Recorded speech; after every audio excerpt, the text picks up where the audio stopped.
Aujourd'hui, on va parler de la jalousie. Dans la vie, ce qu'il faut savoir, c'est qu'on n'obtiendra pas toujours ce que l'on souhaite obtenir. La vie est un chemin dans lequel on remplit son sac avec ce que cette vie elle-même nous donne. C'est comme ça. Et plus on en a, plus on en veut. C'est l'humain qui est comme ça.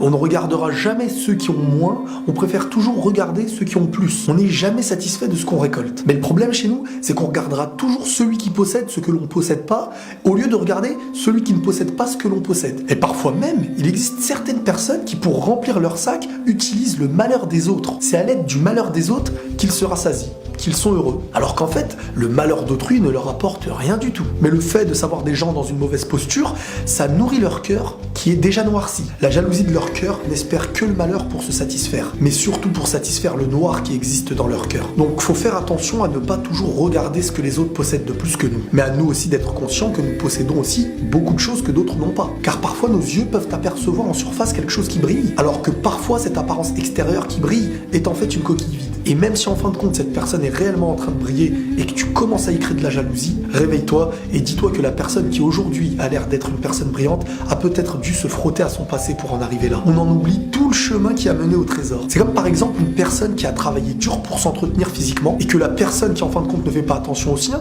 vienne à envier la personne qui en fin de compte a enduré pour en arriver là. On est parfois même jaloux de ce que l'on peut être nous-mêmes. On rejette cette idée qui en fin de compte nous dit qu'on peut être la personne qu'on aime, sauf que on a la flemme ou on n'a peut-être pas le mental qui suit. Maintenant, la jalousie, faut pas se voiler la face, hein. Elle touche tout le monde à des degrés différents. Et par notre simple jalousie, parfois on peut arriver à faire du mal aux gens et même à ceux qu'on aime. Il y en a qui peuvent y voir une injustice. Par exemple, une personne qui naît handicapée n'aura pas choisi son handicap et j'imagine que cette personne peut ressentir de l'injustice. Et ça peut être compréhensible. Cette personne devra comprendre la sagesse que Dieu lui a mis dans cet handicap. Et ce qu'on appelle, nous, un handicap est parfois un bienfait que Dieu a donné à une personne qui la rendra plus forte que quelqu'un qui n'est pas handicapé à nos yeux. Que ce soit pour les exploits qu'elle accomplira ou pour la foi qu'elle aura en elle. Donc à nous qui ne le sommes pas, d'en tirer une leçon. Mais attention, la personne qui vit d'un handicap aura toujours quelque chose de plus que toi qui ne l'est pas. Ne sous-estimez pas la création divine. Une chose qu'on a en moins est parfois une chose qu'on a en plus. Donc à nous de faire cogiter notre cerveau et d'y trouver les sagesses qui s'y trouvent. Car derrière toute chose, chaque vécu et chaque souffrance, il y a une sagesse que l'on découvre avec le temps. Quand on en arrive à ressentir de la jalousie envers quelqu'un,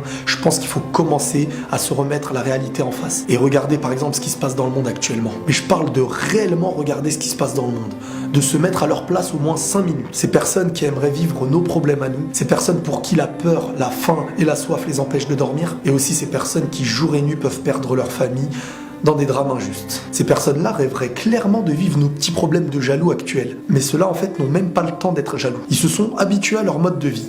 Ils sont habitués à l'injustice. Mais en revenant à nous, ce qu'il faut savoir, c'est qu'on ne pourra pas tout posséder sur Terre. Et la répartition des biens pour un meilleur vivre ensemble doit se faire sur une globalité de la planète. Chez tout le monde. Même si on voudrait plus de ça ou de ça. Nous, on voudrait même la part des démunis. On pourrait même manger dans l'assiette du pauvre, tellement on est mauvais. Et à devenir comme ça, on en oublie le partage, on devient l'ombre de nous-mêmes et on perd notre humanité. Alors que normalement, quand une personne possède un bienfait, on devrait au moins se satisfaire pour elle. Car étant nous-mêmes possesseurs de bienfaits que d'autres n'ont pas, on devrait se satisfaire au minimum de ce que Dieu nous a donné. Mais l'humain, en fait, se satisfait du bonheur d'autrui uniquement lorsqu'il le possède. C'est comparable à une personne en voiture qui cherche une place dans un parking.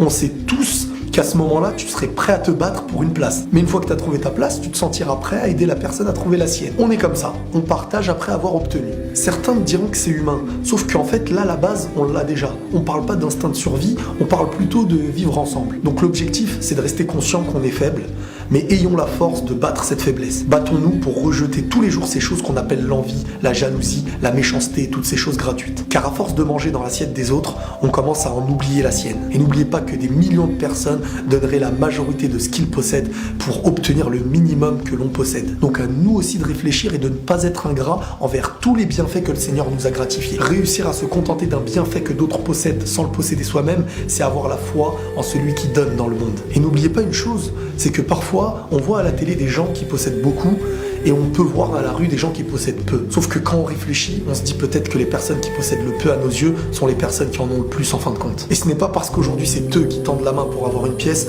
que demain ce sera pas l'inverse. Donc faites attention et avancez dans de bonnes conditions. Et la paix sur vous.